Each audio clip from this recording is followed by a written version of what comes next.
All right. Hello, hello. Well, thank you for joining us today. This is Virtual Production Integrators for Large-Scale LED Canvases. Thank you for joining us today. I'm just going to introduce everyone really quickly, and then we'll get on to some questions and hopefully some Q&A time indeed. So my name is Sam Slade, and I'm an engine supervisor at Voluminous Studios.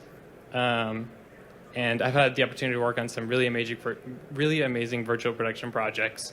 Everything from a Netflix series to music videos for Universal Music Group and projects for companies like ESPN, Meta, Salesforce, Intel, and others.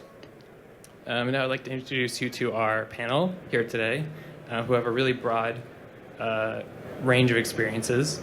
First, we have David Smith, CTO and co-founder of CarStage. I'm sorry. First, we have Paul, who is the CEO and co-founder of CarStage. And then we have David Smith, who is the CTO and co-founder. I'm sorry, you're the CEO of CarStage. Yes, you're the CTO. Partners. Yes. Which is New York's first LED stage built for virtual vehicle process work. And then we have Eli Stacy from Skies. And finally, we have Shelley Sable at Fuse. So my first question for you guys is, let's talk about the history of virtual production. And so what was the first virtual production project you worked on? And how has it changed since then? What improvements have been made? And where have you seen the technology evolve? I can start, I think. My first virtual production project was the launch for Disguise at NAB in 2019. And they won, I think, Best in Show for that project. So that started probably about a month ahead of time in a warehouse in New Jersey. And we were building the plane as we were flying it, basically. It was really, really exciting to try and work through the projects. It was primarily notch-based graphics primarily, and the biggest difference is, I think, is the shape of the stage. Everything was a cube back then, and now you're seeing these volumes that are huge. It was much, much smaller. So that's, for me, the largest change that I've seen in the last 3 years with the rapid acceleration. Well, actually, I'd like to define, or maybe we could all discuss, really what's the definition of virtual production. I've been involved in things like that, but I would say probably the first virtual production I did was a movie called Oblivion in 2010, where we essentially created the environment that everybody is now using LED for. We did with projection. So if you've ever seen that movie, there's this glass house that's set at 3,000 or 5,000 feet or something like that. And we needed to be able to surround that house with imagery because the house itself was made out of everything that reflects. Glass, metal, plastic, an infinity pool, everything that reflects. And putting a green screen around that house was going to be a fiscal nightmare for the producers. And so it was Claudio Miranda, ASC, who came to us and said, if we surround this with projection, is that something that you guys could do? We were the first company, the company I was with at that time, willing to actually try and do that. But the reason I bring that up is the similarity of what we did, what we needed to achieve back then using projection, is very similar, to what is being done in virtual production now. So I would say probably that was the first. Probably the most interesting because, so much of what we did, we had to invent for that show. So.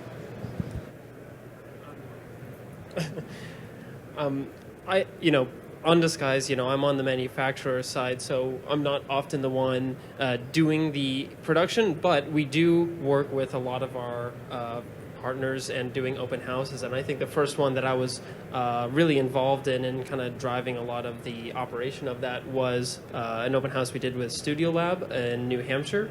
They have a curved LED surface, and it was basically bringing people in, explaining the technology, but doing a small production while people were watching that and understanding. And it was similar to like a car process where we had a warehouse set that was made in Unreal, and we had a video camera, obviously, moving around and capturing that video feed, but we also had a stills photographer as part of that. So it just kind of opened my eyes as, okay, it's not just film production, but there's lots of other industries that can use these types of volumes for producing content. So yeah, I think that was the first one. I think that really did open up kind of my mind to what you could actually do with this technology. And since then, I've been trying to take a lot of still photography with it. And I think the change I would say with this is, that's like a curved surface is very generic, able to do a lot, and it is a flexible space. But I think the biggest change is the industry kind of understanding the specialization that each stage can do. I think everyone would agree there's no one stage that can do it all between virtual production, XR, they just require different things. Car processing is completely different. And so I think we are seeing, I think that's probably the biggest change, is that people are finding their niche, finding their specialty, refining that workflow, rather than just saying, yes, we can do it all, and then realizing that there's big compromises that are being made. So, sorry, it's a little bit loud. The first, what I would consider virtual production in the typical use of the term today project that I worked on was the train sequence, the subway sequence for Joker, which was one of the early attempts at doing a dynamic background. So both Paul and I have a long history of doing photographed backgrounds either for green screen, blue screen use, and then as LED and projection came in, like Oblivion, being able to bring that content live on set. But then there was the next step of making that content dynamic and having the environment react to the performance instead of the performers having to respond to the environment. And so with Joker, this was actually, Disguise was of tremendous help here because we were pushing the boundaries of what a D3 media server could do by creating a 2.5D environment outside the train. So rather than it being an Unreal Engine fully realized 3D scene, because that didn't really exist at the scale that we needed it at that time, we actually created a series of panoramic stills that we created in Photoshop that were transparent layers that allowed you to create the feeling of parallax as you moved through the tunnel without actually having to go to the extra step of creating a fully realized 3D scene. In terms of changes that we've seen since then, as Paul mentioned, you're inventing the techniques to meet the needs of the individual shot. Now the industry is really helping to build tool sets that are broad-based and that are allowing us to empower filmmakers to now come up with new ideas that are even grander and even bigger and even more what would have been impossible 5 years ago, 3 years ago. So really the industry adoption, I think, is the thing that I'm seeing. The amount of energy, support, money, and development that's going into building these tool sets. That's why we're here. That's great. Yeah, I'll talk a little bit about the first production that I did. It was for Intel, and it was for one of their launch events, and we really just jumped into it and went straight for like full Unreal 3D environment. And it took us months and months to set it up and test it and get it to work. And now, today we're at a point where you can build and set up a volume in under a week, which I think is really, really amazing. And it shows the progression that we've already made, which is super cool. So that's the biggest change that I've seen is the tools are getting better, and it's more accessible, which is cool. It's not there yet fully. There's still work to be done on that front, but we're getting there, which is cool. I mean, I feel like on top of that, it's not just the tools, but I think it is the people that actually understand these workflows. Yeah. I mean, look at all the stages around us. There are people driving these that probably didn't know how to set that up, a year or two ago. And the tools definitely help, but I think that people are really making us kind of meet in the middle. And on that too is not just the technicians, but also the filmmakers. So right now, the content creators out there are starting to really grasp this concept and wrap their head around what it is. It's not a foreign thing. It's not a scary thing, at least to the degree that it always has been. And I think as practitioners, we have a responsibility to try and educate and help producers understand how to budget this, help directors understand what are the fuzzy edges, where are the limits, what can you do, what can't you do. That's a place that I feel that we can really spend a lot of time is how do we educate the industry on the best ways to make use of this. That's a great follow-up to my next question is like, how do you pitch this to people? You know, there's a very fine line between like saying, because I've seen a lot of productions happen where they just want to shoot on an LED volume because it's this cool new technology and it doesn't necessarily make sense for the project that they're doing. So how do you pitch this to people and make directors and producers understand, like, why do I need this? Why do I maybe not need this? And like, what are the different techniques I can utilize? Well, it's kind of the reverse of that. We don't pitch it to the filmmaker. The filmmaker comes to us and he has this problem. And, you know, he identifies his problem. You know, technological solutions in this industry are designed to fix creative challenges.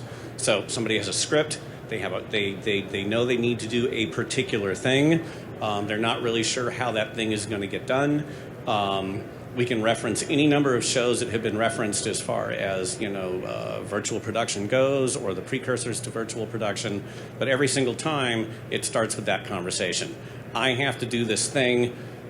In the case of Oblivion, all those years ago, we surround this with green screen. It's $12 million in post-visual effects.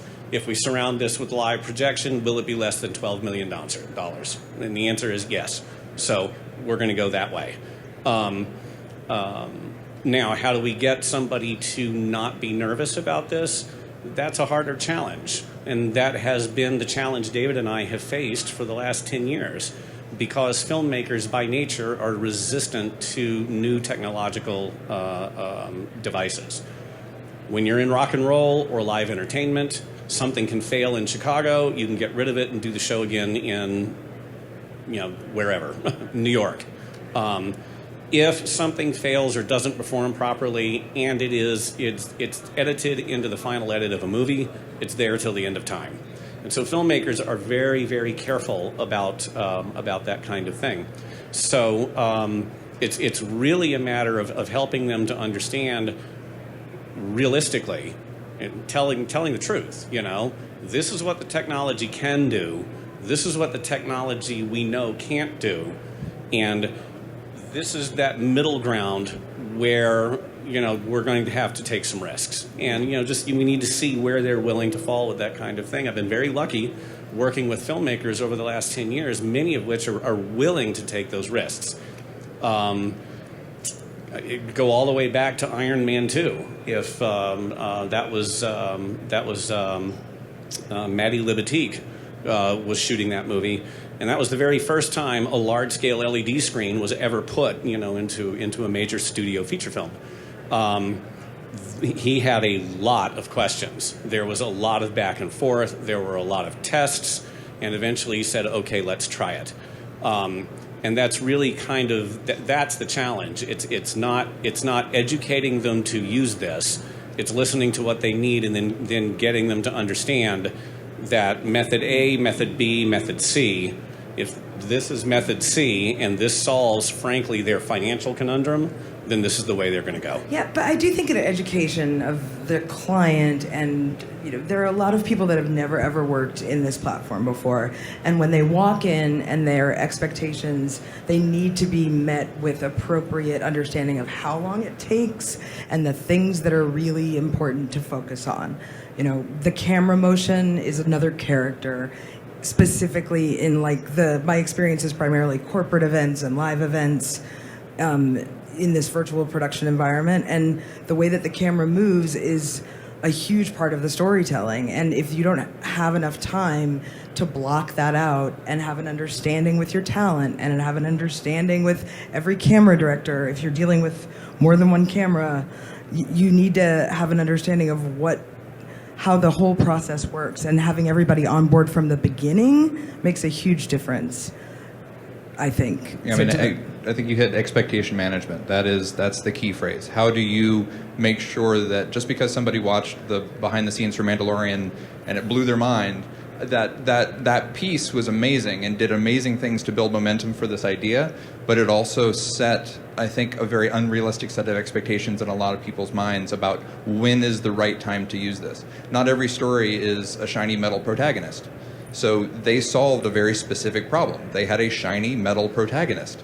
That set up a set of requirements that most shows aren't going to have to be dealing with. And so you have to look at, well, what are the challenges that you're answering, and how do you help the client, whether it's in the corporate world, whether it's in feature film, help them understand why they should want to use this, and be honest and open with them that there are multiple techniques. There's not just one way to do this, and find what is the right solution to solve their problem. But a lot of that also just comes from open communication and being willing to talk about the things that sometimes don't work.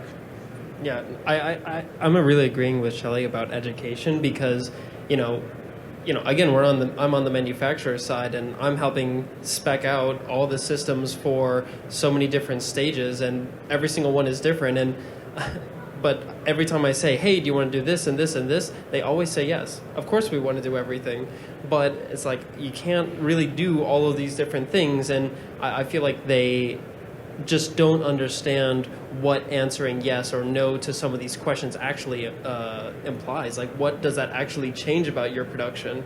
I want to go from a 2.6 millimeter to a 1.9. Why wouldn't I do that? Of course I want a better pixel pitch. Like, okay, well, you're increasing your processing power, your rendering power, how many pixels you have to drive. They're typically more fragile. Like, all these different factors that just people don't know. And just general education, I think a panel like NAB or a place like NAB, panels like this are definitely helping the industry, hopefully make it easier for us too. I think also how it's marketed. How it's marketed, I think, is a big part of it too. We all remember when digital cameras kind of came into the fore and film started falling away. Every single camera manufacturer was telling you never have to light again. Film lights are dead. You don't have to worry about it. These cameras can see in the dark. Of course, that's not true. Same thing I see. There's a lot of hype. There's a lot of buzz. There's a lot of excitement. And it's important for people to be able to kind of see through that, and for us to help producers know what questions to ask of the people that they're looking to hire to do this. Yeah, absolutely. It's hard to I've definitely been on shoots before, and we're sitting in the back watching this content, and we're like, this would have been way easier on a green screen, and it's a hard thing to accept. So that's a big thing that I'm a proponent of, is like telling people when it's the right solution, when it's not the right solution. Yeah. Well, so we talked about educating the client. I think we should also talk about education for the people who actually run these stages. Because as some of you may have heard, it's very difficult to find people who do this. It's still a very emerging industry. So I'd love to hear from you guys how you found people who work on your sets, and any work that you've been doing to educate people in virtual production, specifically for the operations and production side. Well, the idea behind Car Stage actually was addressing that part of that problem. So that was part of the reason we did it the way we did it. So there are 5 points I always mention, right? Accessible, available, affordable, reliable, repeatable. Until you can check off all 5 of those boxes in this world, what you see behind us is only ever going to be used by the top 2% of productions, right? So we need to figure out a way where people can have access to this simply, affordably, and whenever they need it. One of the biggest problems with that is getting people, right? And so the whole point of setting up the Car Stage as a standing facility that really is, it's essentially an XR stage. It's just configured for automobiles, right? Why automobiles? Because automobiles and motion pictures have grown up together, and they are ubiquitous, with each other. They've always worked together. By having that stage, and we are doing essentially the same process over and over and over again, creatively different for every project, but essentially the same thing. What we have is a training lab. And so we've actually started with people on our crew that were very new to the business when we started a year ago, and who are now, I would stand them next to any professional. And that's just simply because they are inside of a lab where they are constantly working, constantly dealing with new filmmakers, constantly being presented with, I mean, their room doesn't change, but what their customer wants changes on every single show. And that's really what you're looking for with people. You want people that have broad range experience so that they can respond to, filmmakers who are, a meteoric lot. They have demands that change on every show. Yeah, the democratization of the technology is a huge thing that needs to happen industry-wide. I think that there are more and more college facilities like this are being built on college campuses, and they're having virtual production majors in school, which is something that didn't exist, when I think any of us were coming up. And it's making sure that there are opportunities for people as they start to emerge means that we can continue to build that engine of new people. And it's a huge moment in the industry that everybody is recognizing as an issue. So hopefully it will continue to evolve. Yeah, I mean, I think talking about universities, SCAD in Atlanta, or Savannah, I guess, they have a huge system set up, and they're training people. I think they're just about to graduate their first class of 20 students, and it's just like, I think everyone is getting a sigh of relief in this industry. It's just like, okay, finally there's a program where we can reliably recruit people and know that they have at least a baseline. Because I think to your point right now, it's like, where do you find these people? You look at real-time rendering and you say, okay, well, the video game industry. It's like, okay, but they don't necessarily have a cinematic background. They don't understand inherently how a camera operates, how an LED operates, what that interaction looks like. And that person just doesn't exist until you put them in these environments. And so I think, I heard this on the last panel that Cassie did at HPA. It's just like, find someone that's really interested in learning and curious. Exactly. It's just like, have something that they can bring that is really unique, but make sure that they're ready to be trained and learn new things and experiment. Yeah, I think dovetailing on that, the idea of pulling people from other industries, we have to do that. I mean, from the rock and roll industry, from video games, there's so much, the Venn diagram of virtual production, those circles overlap so many other disciplines. And so being able to be inclusive of that, but also looking at the disciplines that already exist. So integrating with the unions and trying to find ways to bring the practitioners within the film industry that already get the grips in, get the lighting guys in, get everybody. The art department needs to understand this. Everyone from all the different unions need to be brought in, and it's been one of our challenges, honestly, of being able to have people not feel like this is a threat to the established way that things have been done, but that it's an augmentation and something that will help improve their career and give them more time with their families and all of the things that you want people to be able to take away from it. So it's important for us from the university level, from ancillary industries, and then from within our own industry to really try and bring everybody in. Yeah, because I think that the education that people are getting, it isn't just about working in a game engine. It isn't just about how to deal with lighting. It's about all of these things together. And people obviously gravitate towards their own niche, towards what they enjoy doing, but having more of a generalist approach, I think, could be really valuable to everybody. Yeah, that's totally what we found is finding someone who does have an interest in both in both sides. Like if they're coming into this, they either have a game development side or they're coming from a film production background, and they have one of those things, and then you teach them the other side. And that's always for me been like, that's how I've found the most successful people, and people who like have an interest in both and have a passion for both, and for learning and educating themselves, and yeah, just working with some cool stuff. Something else I want to ask you guys about is like we've talked about game engines a little bit, and everyone seems to gravitate towards this as the go-to for shooting on LED volumes. But there's so many other options, right? for displaying content on these walls. And while Unreal and game engines are amazing, and we don't want to they are an incredibly powerful tool. It sometimes can feel limiting, especially when you can't create content as easily. So I'd love to hear how you guys other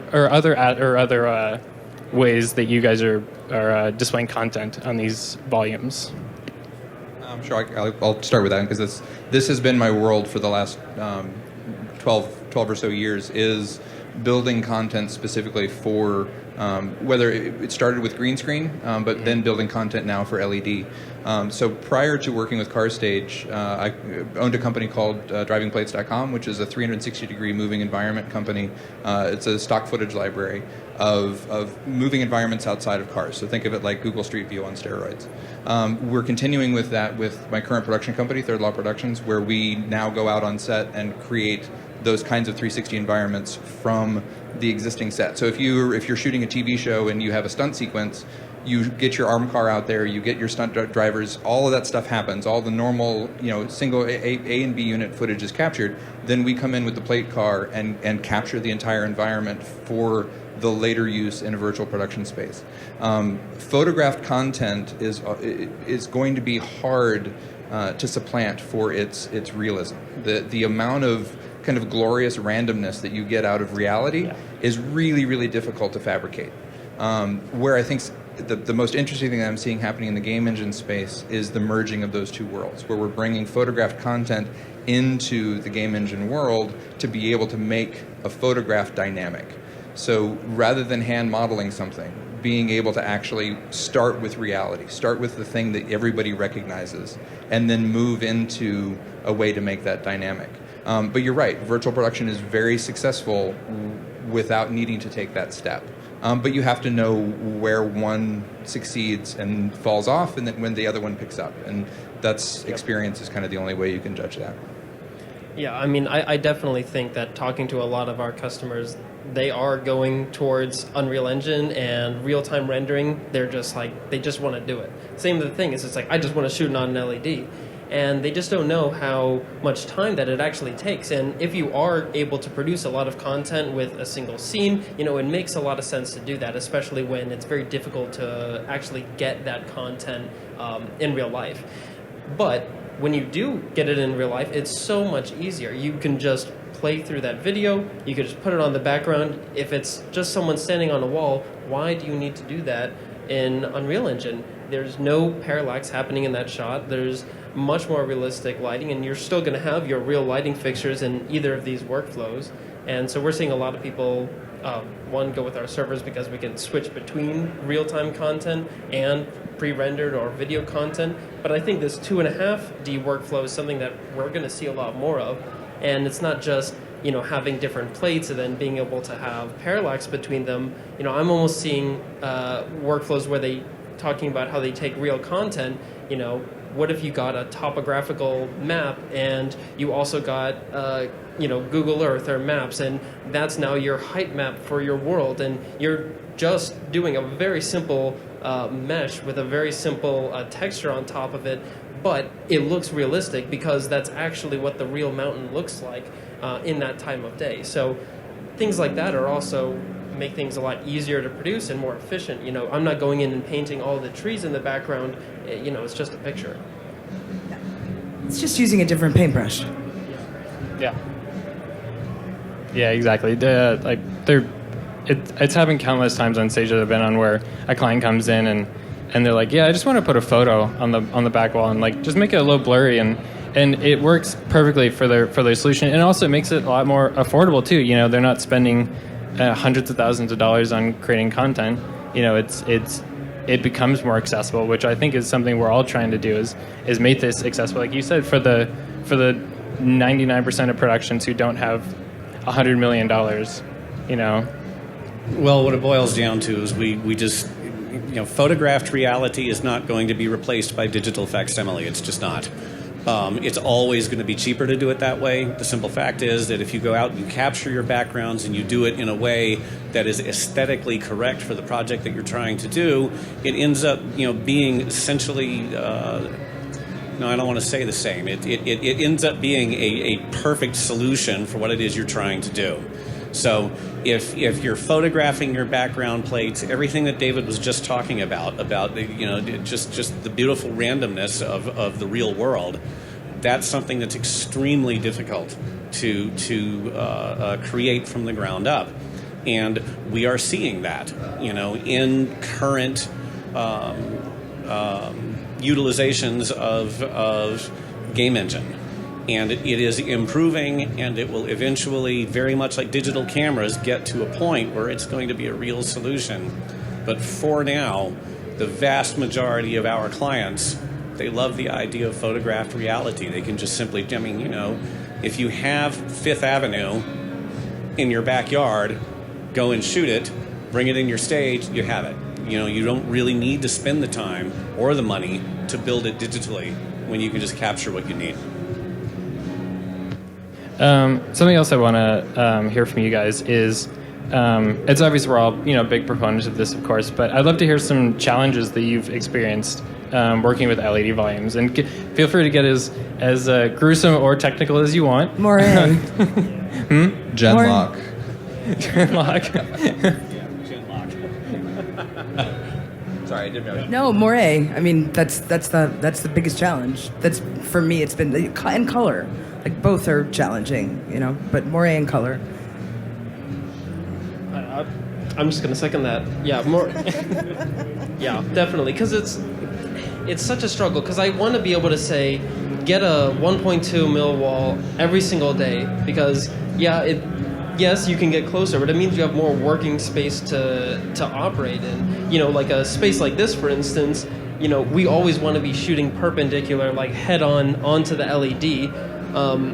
Otherwise, if I'm pointing like where that camera is, for instance, that part of the LED is closer. It's on the same focus plane as where we are.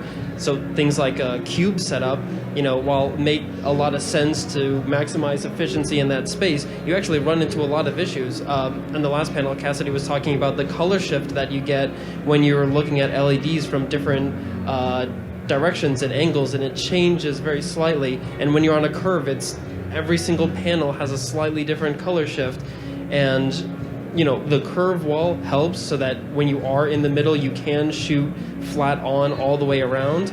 But it's just kind of knowing that setup and understanding what your practical limitations are with the space. Started working with LED in 2008. Every 10 months, it's a generational change.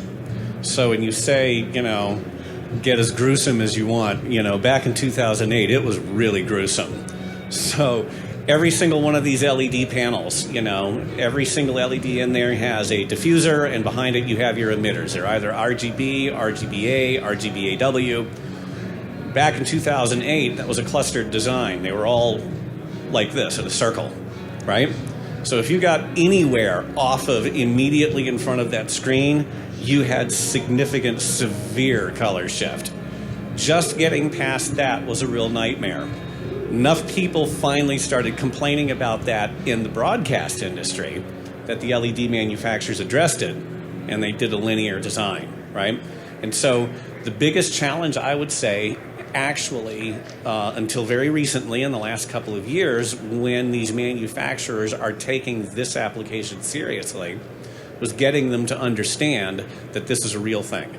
This is a real thing. This is going to be the future. You guys really need to start addressing this in your technology, or somebody is going to pass you by. And there was always, it was somebody at Color Kinetics 10 years ago that said to me, "What business do you work in?" "Well, I'm the motion picture guy." He's like, "Do you work in broadcast television?" "Well, no." It's like, right. That's the billion-dollar business. We're going to listen to those guys. He actually said that to me. And so, but that was a real lesson. I'm like, okay, until we can really show them that this is going to work, they're never going to address it. It has gotten to be much better. So just in the last 2 years, the improvements in the technology have been swift. It's been really amazing. Moray is a problem, but unfortunately, Moray is always going to be there as long as it's stackable LED. Genlock shouldn't be there. Same thing. Somebody needs to explain to the folks that are integrating Genlock into cameras, if you want your cameras to be used in this, you really need to have, if not Genlock, then something that is equally quality. Yeah. Getting into so kind of going back to your idea of what it was like before, frame rate seems like something that should be very, very simple. How many frames per second is a film? Well, that's how many frames per second the wall should be projecting. Getting these walls to reliably push 24 or 2398 is really only maybe 2 years old. The amount of time we've spent trying to figure out how to shoehorn a 60 frame piece of content into a 24 frame camera is a huge issue. And it's all of these little things that seem so obvious once you identify them, but it's not until you're actually there on the day and you go, why does that look like that? Why is that little scrolling line happening? I don't see it with my eyes. Why do I see it with my camera? And then working backwards from there to troubleshoot those issues. And I think so much of it is now getting the manufacturers to realize that this is a big enough market where those problems need to be solved not on set, but in the lab ahead of time. It's terrifying to be the day of shoot and you see problems like that come up, and yeah, that's why we're always proponents for like give yourself time to test and make sure everything works, and of course that adds to your timeline and cost, but I think we're still at a point where it's very, very important. And all the problems we've discussed, like at the end of the day, like somebody has to fix it, and that's what's interesting is like, are we pushing it, beforehand, like in the pre-production, like the manufacturers and everyone who makes this, or does it end up getting fixed by post-production, which has been the standard for many years now. At great expense. Yes, yeah, extremely expensive to fix in post. Well, so we've talked about some bad things, but I think we should talk about some good things too. So I'd love to hear your most successful project, or just maybe a story that you want to tell of a time where like shooting on virtual production walls really enhanced the story or the project you were trying to create. Well, I think they all did in their own ways, but I would say for myself, probably the most rewarding was the work that I did with David on Joker. That really was, that halfway point between captured plates and game engine, and to have been associated, because there really is only one project, as far as I know, that did that, and then all of a sudden there was game engine, and it was just really great to be involved in the evolution, going from just simply captured plates to a dynamic background, and then virtual production came in, and that was rewarding. That was really great. I think as being part of a manufacturer, it's really, it's very humbling to see all the different people that are using us in all the different spaces. We came from live events, and then now we're in this whole virtual production and films area. But now, of course, NAB, got to talk about broadcast and everything that is enabling. And I think from our end, the project that I think sticks out to me is the Dharma's coverage of and TV Aztecas of the Olympics in 2020. They had, granted it was a cube setup, but they did have an XR stage where they did 18 days with 170 hours of live on-air 4K XR.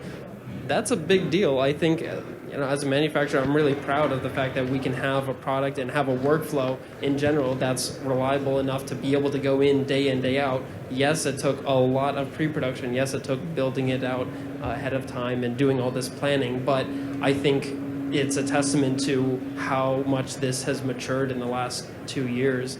Even from, in 2019 here, we launched XR, and here we are seeing it on air, covering the Olympics. I think that was a really proud moment, at least for myself. Yeah, for me it was after the August of 2020, I think. So after being, the pandemic, we finally started to be able to go back to work in certain situations, and I did an American Express Alicia Keys shoot in a warehouse in New Jersey, and it was a full day of Alicia Keys playing a piano with 5-piece band in a tiny cube XR setup. But a private Alicia Keys concert for a small group of people that was later broadcast. That was really, really great, beautiful content, and watching a performer of that caliber see the power of what it could capture was really dope. It was really, really cool.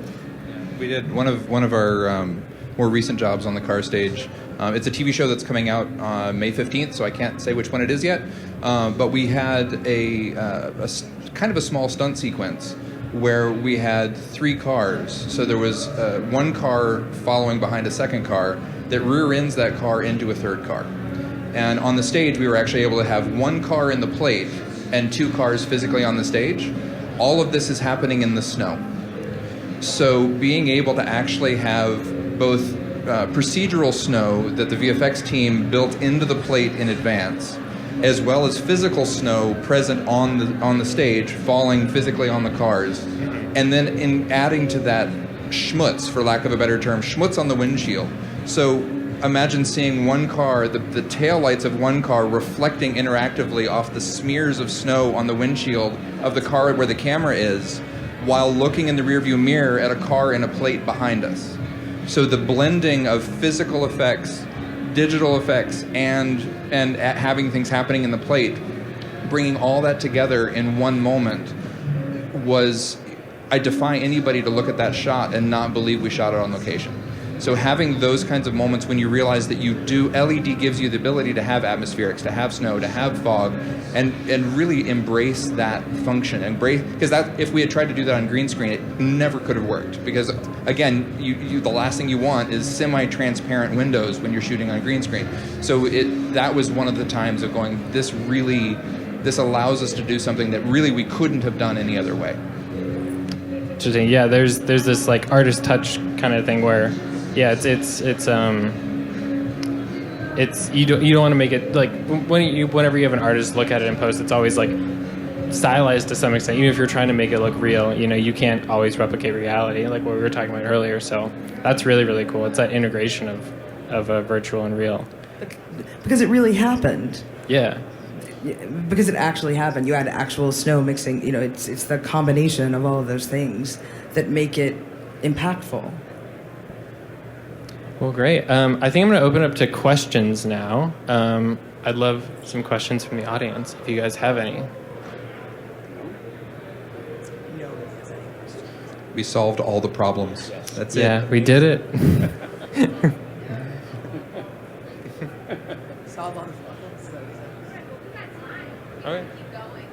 Sure. Yeah, let's see. I probably have another question. Let's see. Okay, we touched on it a little bit earlier, but let's talk about this integration of LED volumes and how it affects people who are currently working in the industry, like set designers and especially VFX artists and other people in the industry who, like, should they feel threatened or should they be scared? How do we explain and integrate them into this solution? The answer to that would be entirely speculative, but I'm going to reference something David said much earlier in this conversation because he pointed out something that's very true. When digital cameras came out, everybody was saying, you're never going to have to light anything again. Interestingly, what actually happened is lighting budgets got bigger, right? So this was supposed to eliminate the need for lighting, but actually the lighting budgets got a lot bigger for a lot of different reasons. We can't really speculate how this is going to affect people. There are some folks that are going to be afraid of it, and there are other folks that are going to embrace it totally. There are folks that are going to be confused by it. I think the only thing that I feel confident saying is that this is a concept that's not going to go away. This is going to continue to be here in some form as we move forward in motion picture production in the 21st century. It's not going to just die on the vine. Yeah, I mean, I agree. I mean, talking about kind of mixing those two things with, like, talking about lighting, talking about what it takes to make it realistic. I mean, how many people did it take to put all those components together, from putting down the snow to making sure that it doesn't get on the LED to making sure that everything looks correct? It takes a lot of people. People people talk about the LED just replacing the environment, don't need any props anymore. And we found that you really do need props to sell it. There are visual artifacts that look slightly different when you point a camera at an LED, and you can get really, really close, but what sells it is interaction with actual things, interaction with the lighting around it. You're still going to have, like a screen, for instance. Yeah, you can put trees that are moving and, it's it's blocking the light, for instance, but that's not going to cast a shadow on my face. I need someone to, wave something, or, you can kind of get the idea. There's so much more that it takes to make things realistic if you're doing it in real time versus going into a post-production workflow where you're adding all of those things digitally after the fact. And when we had a little bit of a pre-call talking about this last week, and we hit on this, and I want to bring it up, we have to be respectful of the folks that have been doing this for a long time, right? We've been making movies for a minute. And there's a tremendous wealth of knowledge in the existing crew base that's out there. And the term brain bar drives me crazy. Good, thank you. Just because we happen to be the guys behind the keyboards, that doesn't mean we're the smartest guys in the room. And the key grip, the dolly grip that's been doing that for 40 years probably knows more about visual storytelling than anybody else on set in that moment. And we, as practitioners that are coming into this in a new way, have to be respectful of that, and we have to leverage that knowledge in what we do. And we need to bring the practitioners who might look at this as being something scary, because it's not the thing they're used to, showing how important it is for them to be involved in it. When you're looking at The Lion King, the animated Lion King, with an ASC cinematographer behind an animated movie, that gets it. Because you're relying on the talent of the person who's been doing this the longest to be able to bring that knowledge onto the screen. And what I don't want is for there to be an elitist concept behind it, and for me that's why the term brain bar drives me crazy, is it feels like that's trying to be more than, and I think that's the wrong approach. Absolutely, yeah. One of my favorite projects that I worked on, there was a ton of realistic or practical set integration. So we had giant fake rocks being brought in, and trees and bushes, and we were simulating a little forest on the stage, and it was really cool because it felt like a very bi-directional communication that I was having as the game engine artist with the set dresser. I would show him the environment that I had, and he would build up and put all the mulch on the ground and the rocks and everything, and then I would come in later and adjust my scene to perfectly match with what he had created. And it was this thing where we both fed off of each other and created a really cool final product because of that. I think that team was nervous at the beginning because they didn't know what to expect. This was their first time working in virtual production as well. But by the end, I think everyone realized that it was beneficial for both parties. They didn't have to worry about the trees that were 5 miles away that are out of focus in the background. We handled that, and everything that's in the foreground and needs that extra detail and refinement they could handle, and they didn't have to think about everything else, which I thought was really cool. Let's see. I think we have a little bit more time. What else? We talked about the brain bar.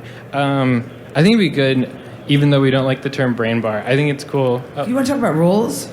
We talked about that a little bit. Yeah. So let's not. I won't use the word again, but no. But who is part of that? So who are your key people on set for shooting in virtual production? I think my question is more about there are roles that are undetermined in a lot of different productions. There's creative producers, there are XR technical directors if you're doing an XR shoot, and all these roles have different definitions to different people. And I think that's another challenge that we're having, is that there's not really an understanding of I need an Unreal integrator, I need an Unreal artist, I need a I need a technical producer. Why do I need that? Like, so trying to come up with, again, back to the very beginning, the communication that you have with your client about the possibilities. And it's never the same. It's always different. Depends on the project, obviously. But having those conversations, because you need somebody that's looking out for all of the things. You need somebody that's having like an overall picture, and it's not necessarily the director, because it's a different mindset, I think, and a different job. So I think that there's virtual. Is it a virtual screens producer? I don't know. I'm asking. I think I think we're still figuring that out. Right. You know. They really are. So we adopted a title in Car Stage called Virtual Production Supervisor. And this person's real function is, a show comes in, various shows come into the stage. And depending on, who's on that team, they either really embrace what's going on inside that room, that's on this side of the spectrum, and then we end up with filmmakers who are really resisting what's inside that room. And so we figured out very early on that we needed to have a designated person who's standing on the floor, who knows the functionality entirely of the room, and who preferably has experience in filmmaking and can predict what these filmmakers are having difficulty grasping. And then that person can integrate with the show, get that information, and then relay that information back to the team. And I think that there are a lot of different titles that are floating around in the world about that. We will eventually settle on what that is. That works in our purpose-built stage. For temporary setups, we have a similar position, but temporary setups are very hard to predict how that's going to go. And so it's hard to actually say what that position would be. That evolves with each new show. It's positions, but yeah, multiples. What we ended up finding is that with the virtual production supervisor, virtual environment supervisor, that position needed to be the single point of contact between the creatives in the production side of things and the rest of our team, because what we started finding very, very quickly is that the communication would suddenly you have. I was talking before about the Venn diagrams. How many different departments have a say in this? If each one of those departments is going to, say, our D3 programmer individually, the D3 programmer can never actually achieve any of the things that she might need to achieve because she's getting peppered by 10 different people coming at her from all sides. So having a single point of reference, having one person whose responsibility it is to hear the needs of the production, translate those needs back to the rest of the crew and delegate that, is critically important to being able to be efficient on set. It's about managing the communication flow between all of the different departments. And then it's making sure that you have enough people in the room to do the jobs that you need. For us, we have the supervisor we just mentioned. We also have our D3 programmer, and we have a dedicated colorist. So we have a colorist on our team that is doing nothing but coloring the walls, not the camera, just the content. On a shot-by-shot, oftentimes even mid-shot basis. Because if you think about green screen, you would have had compositors whose whole job it was to manage the differences between the color space of the foreground and the background. That doesn't go away just because you're doing it on set. It just means that you have to make those decisions in the moment. And so having that position was also something that we were really, really adamant about, making sure there's a dedicated person whose sole job is to make sure that this and this are the same color. Yeah, we definitely the virtual production supervisor. I was really lucky to the first company that I worked at where I started doing virtual production. We had a very, very talented VFX supervisor who came from Hollywood. He had just finished a big movie called Cats. You may have heard of it. It was it was interesting, but he was extremely talented and was able to he, like, all of his experience working with large visual effects teams, he was able to easily translate into this virtual production space, and that was a huge key person for us. And yeah, like taking the hits a little bit for, or not taking the hits, but like consolidating and translating the information for the actual artist who is working on the content. And taking the hits. It's- Absolutely, that's real. Yeah. That is real. Yeah, and then of course your operations team, like you said, you're like your D3 op or your Unreal Engine op or whoever is doing the playback is extremely important. And yeah, and everyone else supporting it from the LED side. Oh, we have a question. Great.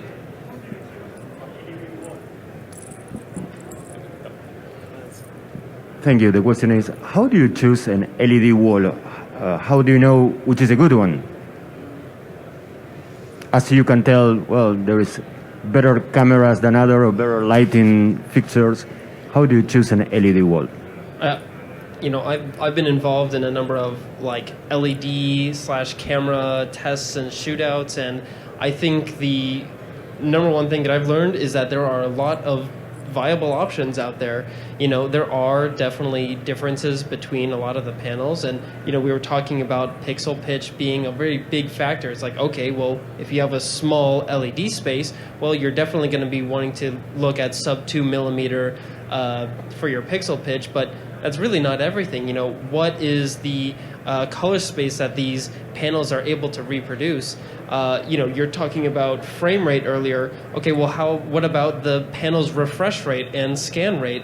These are things that I don't think a lot of these, even LED manufacturers, are talking about nearly enough. How these panels are cycling on and off thousands of times per second, and how many times per second and how many are on at the same time makes a really big difference for what that's going to look like when you point a camera at it. But not every camera is going to react the same way. Not every camera receives Genlock and locks the sensor the same way, and the delay on a rolling shutter sensor top to bottom, all these different factors really just lead into making sure that you are able to do a camera test with your team that understands what that pipeline is going to look like before you go into a production with new equipment. Lenses you can kind of get away with. You want to have a low aperture so you get the shallower depth of field to avoid moire, but you definitely want to check your camera sensor and LED combination. The tests that you have to conduct with these products, when you're offering that service, it's something you're doing all the time. You're right. Things are emerging all the time. There are products in this room, companies in this room, that 5 years ago would not have been considered for motion picture, that have dramatically improved their product range. And it's not always, electronic or solid state reasoning that makes your decision for you. Sometimes it's just the physical architecture. So I did a movie called Murder on the Orient Express. At that time, that was the largest LED installation on a motion picture ever. And our biggest problem was they wanted to curve a wall in a direction that had never been curved before. Rather than curving this way, they actually wanted to curve it this way. And we needed to find a product that actually had a back structure that was going to support it enough for us to be able to get away with doing that kind of thing. And so the product that we chose had passed all of the other tests, but there were other products that also passed those tests. But it was the physical architecture of the LED panel itself that landed that job for that particular product. So to answer your question, that's a constantly evolving thing. I would say the real answer to that is you want to use the screen that tested well, you want to use the technology that comes from a company that encourages you to test their products. So because there really isn't a hard and fast answer to that, unfortunately. That hit on I think the most important thing. You're not sourcing LED. You're partnering with another company to achieve something. And the relationship you can have with that company, I think, is one of the most important things, even more so than the specifics of what that cabinet is providing you, what that panel is actually giving you. If you can work with the company and you get a good feeling that they want to work with you, that they're picking up the phone, that they're answering your questions, that they have considered the things that you find are important, that is going to give you a big head start on being able to get to that final product that you really want. Don't get too caught up in what the brochure says and what the spec sheet says, because honestly, a lot of times those spec sheets aren't accurate. And once you actually get it in the room and point a camera at it and start testing it, you realize, oh, that thing that they told me they can do, they can't do. So testing is the one thing I think all of us have said, and that's the answer. But even before testing, can you get a good relationship with that manufacturer?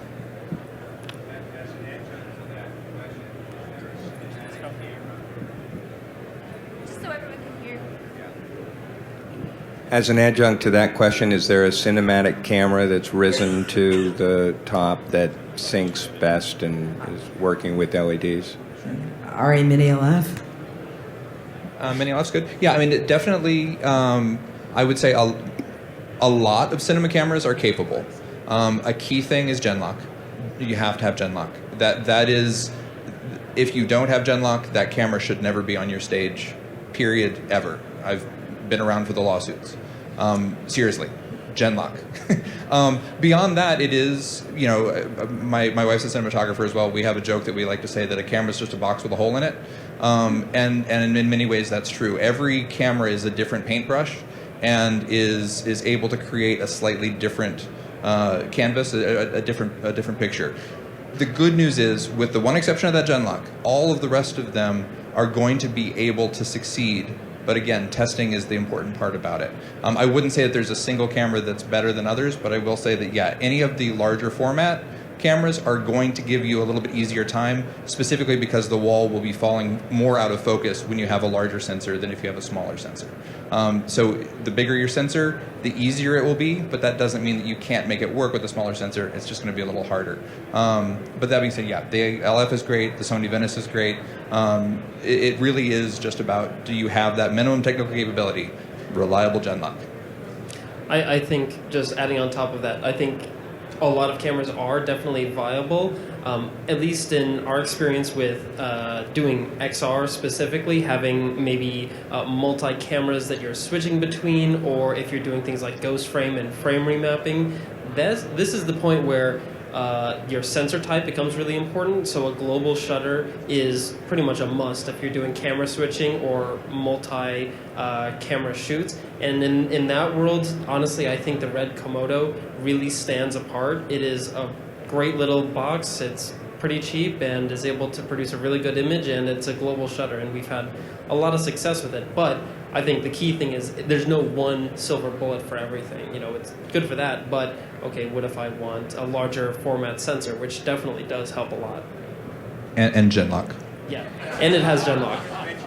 And Genlock, yes. I mean, we've tested others, and those do come out well. Hi, thanks very much. This is incredibly enlightening.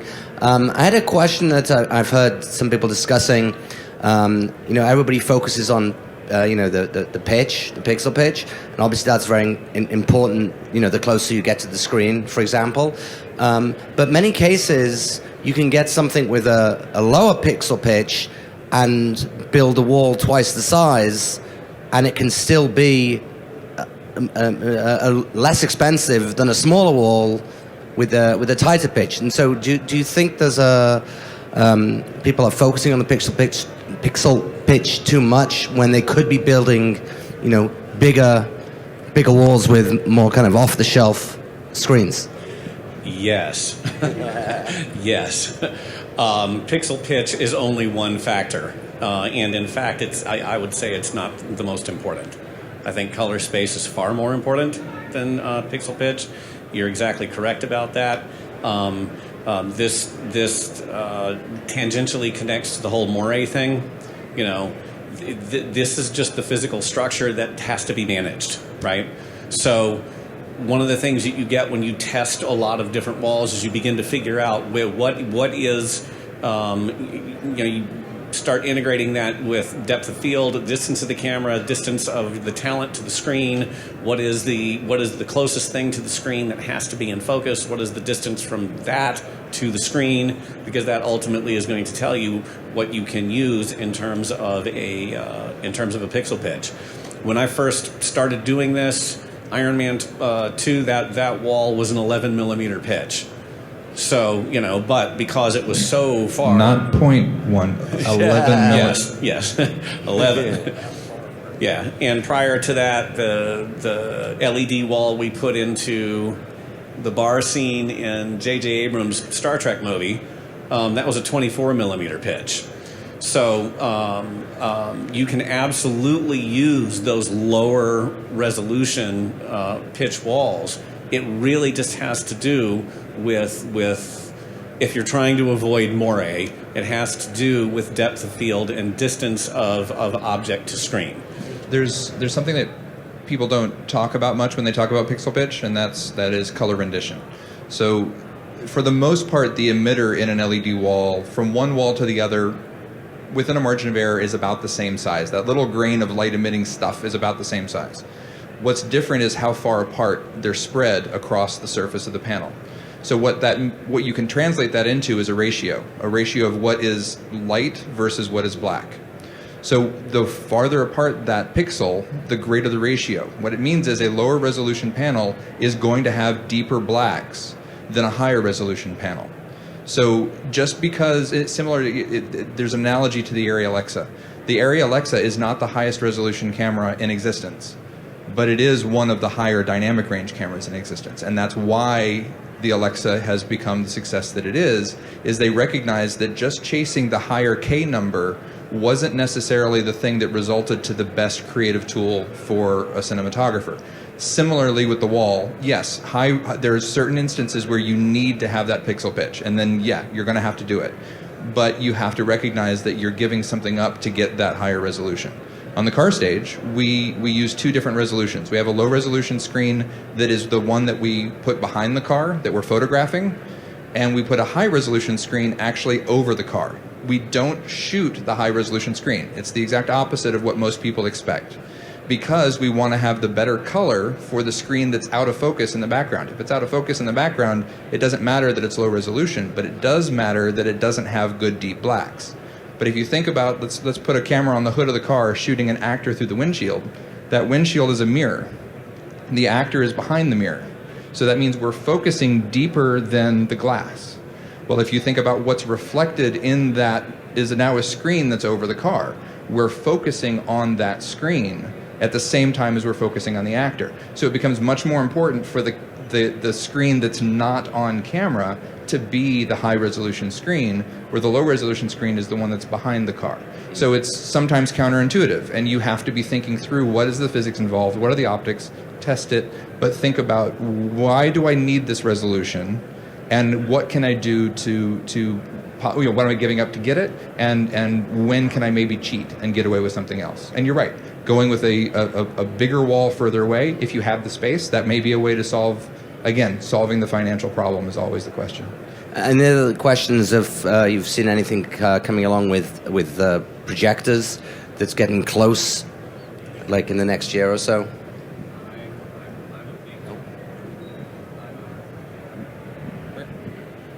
Sorry, there it is. I was going to say I'm a big fan of using projection for this kind of thing.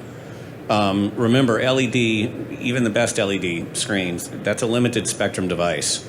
So you're creating your entire color spectrum with spikes of red, green, and blue, with a little bit of white thrown in there to improve it. But by and large, there are giant sections of the color spectrum that are missing from imagery on an LED screen. That doesn't exist in projection. Projection is a full spectrum. And so when you're shooting against something and you need that color to be accurate, I'm a big fan of that. I learned that on Oblivion. It looked absolutely beautiful. Just in the room, it looked beautiful. And they did not have difficulty trying to figure out how to balance or grade the camera to the wall in the background. The wall was already reproducing a full spectrum, and so there was very little adjustment there. The newer projection is projection. The cameras have caught up. Everybody is shooting at 1,000 ASA or more. That means that you can use front screen projection in the background, and you're going you're going to be able to use that imagery as an outdoor source. Yeah. It's not being done. It is being done. It's not being done in giant volumes right now. It's not the sexy thing that's being talked about, but it's being done. Hello. I'd just like to let everyone know we're a little bit over 5, so stealing Marcus's joke from the other day, if you're going to dinner, you're late. I wanted to pose one last final question to our panelists, but just as a time check to anyone that needs to get out. I wanted to sneak and insert myself in here. I wanted to pose just a question to all of you, just to kind of round out the day. We've been talking a lot about where we've been, and we haven't talked about enough, is in my opinion, about where we're going. What's the future, and what are kind of maybe your individual main priorities that you think people need to think about as they continue getting into virtual production, developing it? Is it education? Is it better seamless technology integration? Or is it maybe just the vibe, like kind of getting people up to speed on what to expect? What are some of the principles that you think are really important to highlight right now, maybe to some first-time virtual production aficionados? Cool. Starting with maybe not the sexiest idea, the legal side of content. We're not talking about the legal side of content nearly enough right now.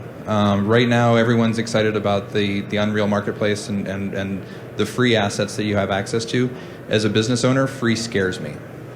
There's going to be a day that free's not free anymore, and I think as an industry, we need to be talking about that more. We need to be talking about how are we managing the licensing, how are we managing the rights management, all of the legal side of content. It's not sexy, it's not fun, it's not the big toys, but it's something that is going to potentially cause serious issues down the road. So that'll be my soapbox on that one. Honestly, what's the future? We're all going to continue telling stories. We're going to continue making movies. We're going to continue making movies using tools like this.